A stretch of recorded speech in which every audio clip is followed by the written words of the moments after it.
Episode 5, take 32, action. Nailing it. Welcome back, everybody, to the AC Kids video series where we are talking about trusting God in scary times. I'm Rachel, and this is my friend Reese. Hi. And we're super excited you're joining us again. It should be good. I mean, we have a tough topic today, but we always try to have, like fun as we're talking about it. But this one's one of those things that's kind of sad. Like I think, like Christmas is like just fun, right? Christmas. And then Easter is like hard because we talk about difficult things, and that's actually the time that we're getting ready for now. And so this episode 5 is called Jesus and the Cross. Mm-hmm. And I think we're starting with this question, like, why do scary things happen in the first place? Yeah. And like, imagine if we lived in a world where nothing scary ever happened. Imagine if like people were always really kind to each other. Nobody ever got sick. Nobody ever died. Even like, imagine if things like tigers and lions weren't scary and you could pet them. Wouldn't that be amazing? Yeah, I mean, like, I would let somebody else try first, I think, for sure. Test it out. Yeah, no, like if someone told me this is a totally tame lion, it absolutely doesn't bite people, I was like, oh, why don't you show me? Yeah. I definitely wouldn't run up and be like, oh, nice kitty, nice kitty. No, I wouldn't do that. But yeah, no, like the world isn't like that. Not anymore, anyway. The world isn't like that anymore. But God did design our world to be a good, safe place, right? And we unfortunately, people chose to disobey God. And because of that, we are separated from God. And our world doesn't work the way that it was supposed to. Yeah. And one of the saddest consequences of sin is that people can't be with God. Yeah. I love that God didn't put up with that. Yeah. Like, it was a horrible, horrible mistake that Adam and Eve made. And if it hadn't been them, it would have been someone else. But I love that God, he's not like beaten by that, right? He's like, okay, well, I'm going to make a way. I made people free and they chose the bad path, but I'm going to make a way for them to come back to us, even though it wasn't easy. Like in Hebrews, it tells us that there is no forgiveness of sin without the shedding of blood.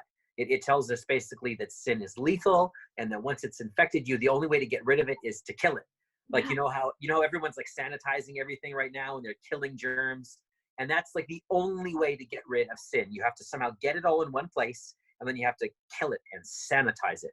And we already talked about how God gave the Hebrew people like sacrifices where they would lay hands on the lamb and hands on the goat. And it was like this act of transferring their sin.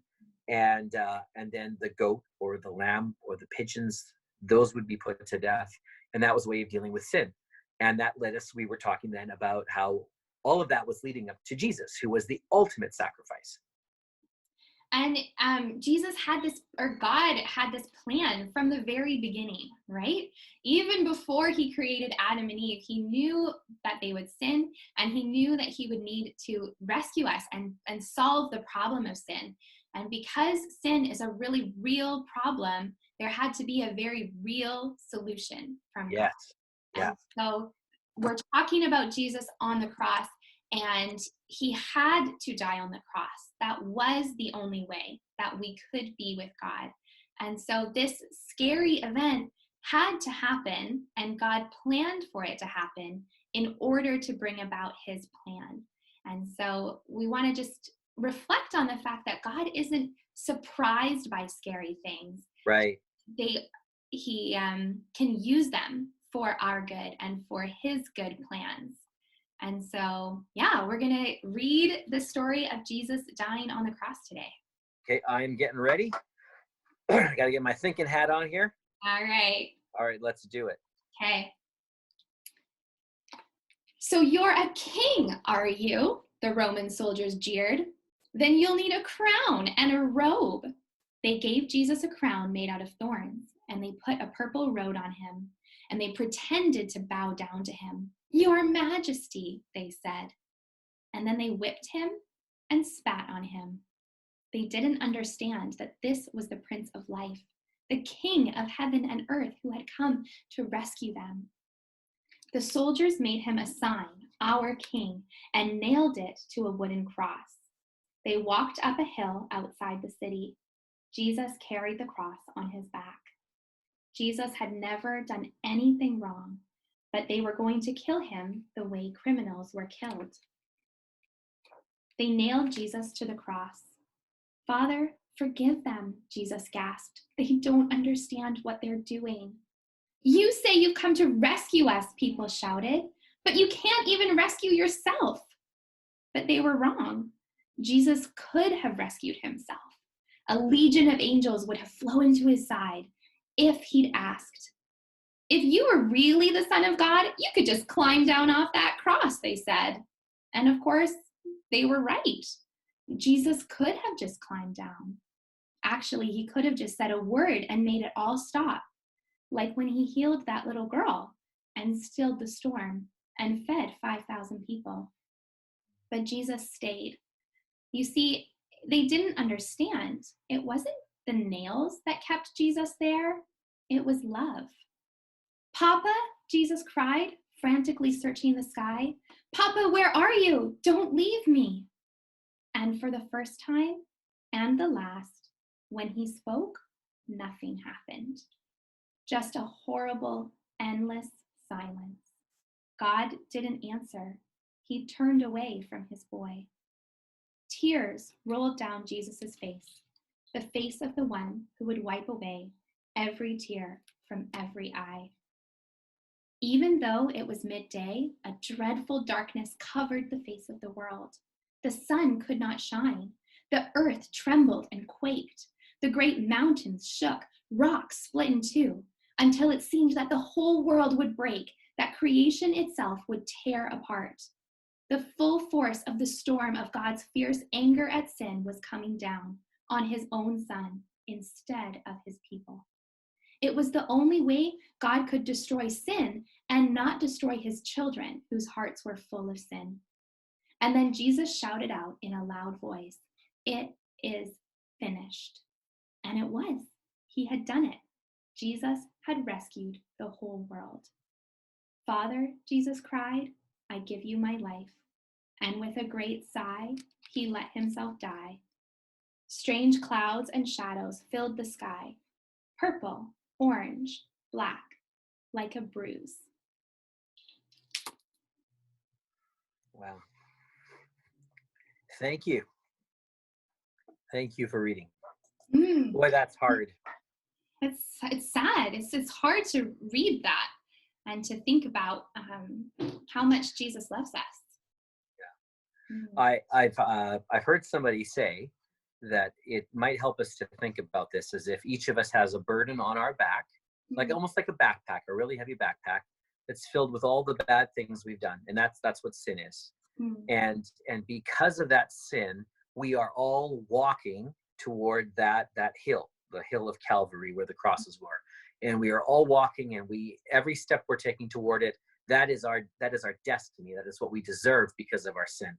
Our sin pulls us there, and we're walking, and we get to the foot of that hill, and we start walking up that hill, and there's a cross there, and we are supposed to die on that cross, and that Jesus is there at the bottom of the hill, and he offers to take our burden, that heavy backpack, and put it on his back, and to go up and die for us.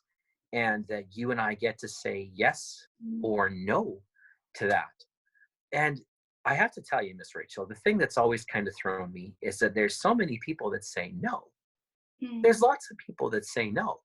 And I think it must be because they don't understand that they have that backpack, that they don't understand they have that sin.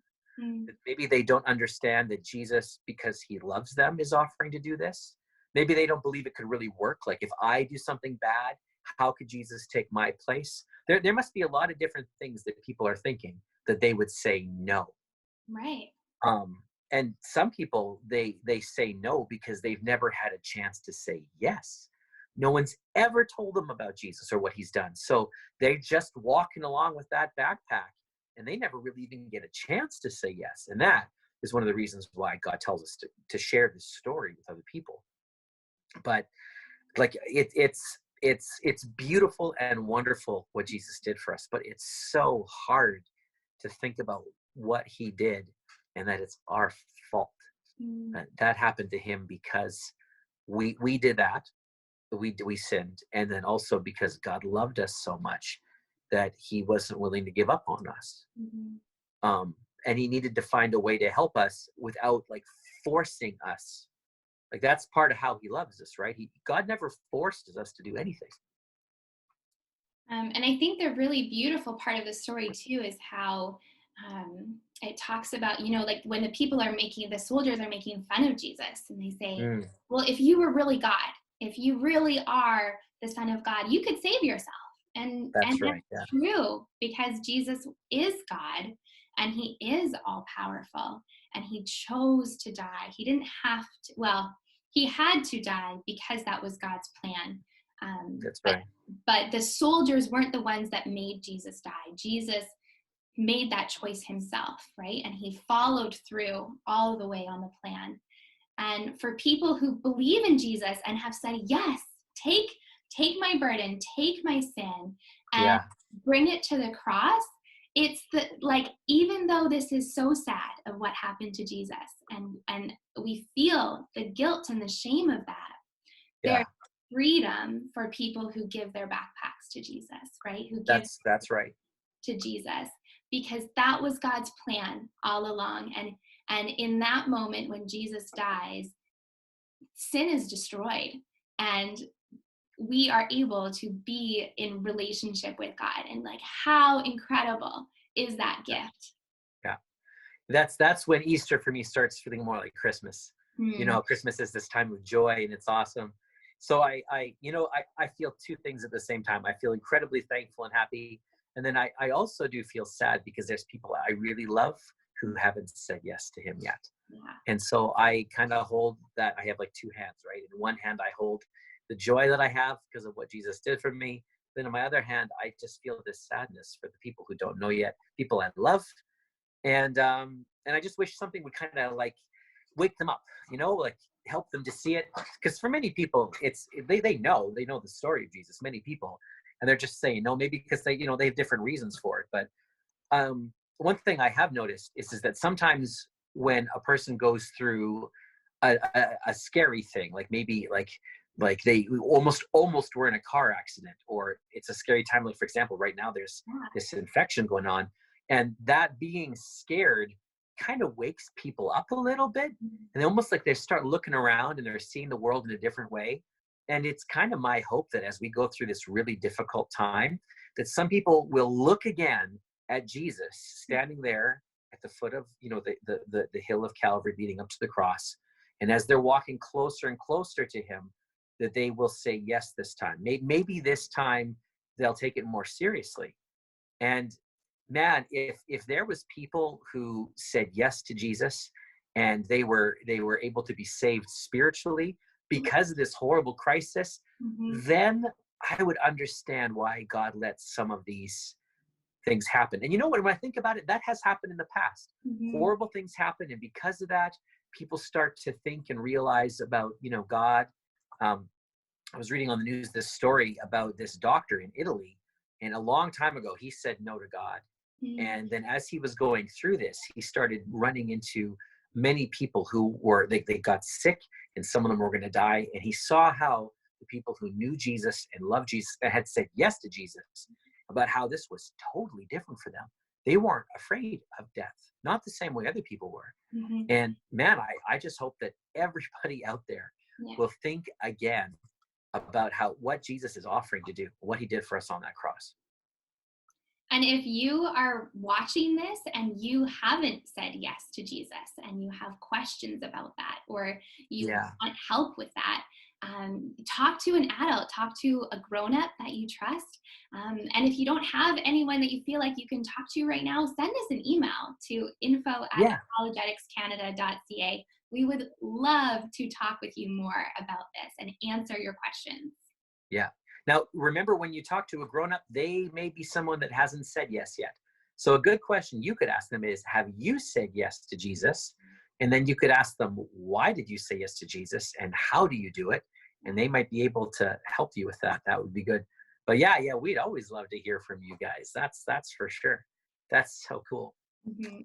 I Um, think it's really beautiful to think about, just like how like Jesus dying on the cross is one of the saddest, scariest moments of history, but it was in God's plan, and it was to bring about the best good, like I was going to say goodest, that's not a word, but to it bring should about it should be a word. That should be a word. Goodest. bring about the goodest thing that could possibly happen, which is that we get to be with God. And so think about it today. Talk about it with your families. What are some of the things you're seeing about our scary time in our world right now that God could be using for good? Yeah. And if you are a parent watching this video and you're almost kind of nervous about the idea of talking with your kids about some of these difficult things, we've mentioned this before, but Natasha has this great new book, Natasha Crain, about talking with your kids about Jesus. It's coming out. It's probably available really soon, if not already. And that could be a really good resource to help out with that. Yeah. Okay. Are we ready to give the kids a challenge? Let's do our challenge. Are you guys ready? Okay, so it was amazing. I have not yet seen the pictures of you guys as kids. I'm assuming they're amazing. I will see them soon. But here is your new challenge. This one's not a photo. This one's a video. I need a video. And you send it to the link info@apologeticscanada.com. It's right here. Send it here. And it shouldn't be too long. But I want you to get a grown-up to play the chicken dance. They can find on their phone. It's really easy. And I want you to dance to the chicken dance. And I want to see your amazing chicken dances. And if your parents will get you set up, you can even see there's going to be lots of videos of people who have danced the chicken dance before. And there's like normal moves. I would like to see some special new moves, amazing special moves. So videotape that, send it to us. We want to see it. That would be amazing. And then I'm looking forward to seeing that and talking about that on the next video. All right. So we'll see you guys in our next video. Have fun dancing. Yes. Reese out. Reese.